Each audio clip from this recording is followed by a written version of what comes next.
அவ்வளவுதான். அதனாலதான் சரி அளவா வச்சுக்கலான்ட்டு. மூஞ்சி ஏண்டி கோண மூஞ்சியாட்டு இருக்குது? ரவுண்டா தான் இருக்கு. எனக்கு மூஞ்சில கோண மூஞ்சில சைடுல பாருங்க ஃப்ரெண்ட்ஸ், கோண மூஞ்சி எத்தனை தெரியுது. கொழுப்பு அதனால தெரியுது. என்ன அப்புறம் என்ன வறுவல் இன்னைக்கு?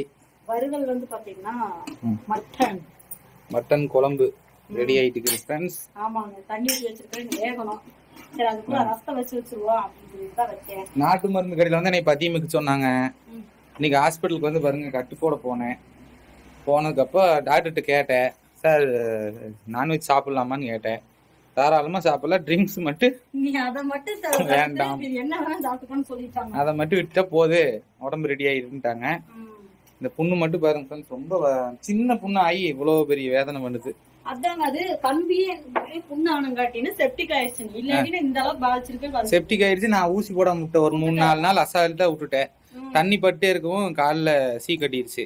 இப்போ நேத்த கிழிச்சு எல்லாம் சுத்தம் பண்ணி புது புண்ணு மாதிரி பண்ணி விட்டாங்க. காலை பார்த்தா எனக்கே கொடூரமா இருக்கு. ஆறுமா ஆறாதா பெரிய புண்ணா ஆகி பண்ணி விட்டாங்க. ஆனால் ஃப்ரெஷ்ஷாக புண்ணாயிடுச்சு. மருந்து போட்டு ஒரு நாள் விட்டு ஒரு நாள் வர சொல்லிக்கிறாங்க.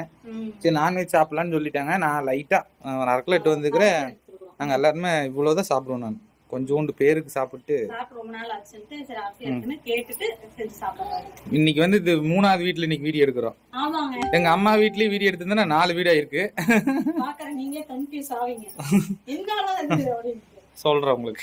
குட்டி காணன்றீங்க இங்கதான் இருக்கிறான் பாருங்க. ஆதிக்குட்டி விளையாண்டு இருக்கிறான் பாருங்க. தூங்கிட்டே இருக்கிறதுனால நாங்க எடுத்துட்டு போகல. இன்னைக்கு வந்தப்பதான் எந்திரிச்சுக்கிறான். அதை போறான் பாருங்க. அங்க போய் தொந்தரவு பண்ணுவா நீ அவரை போய்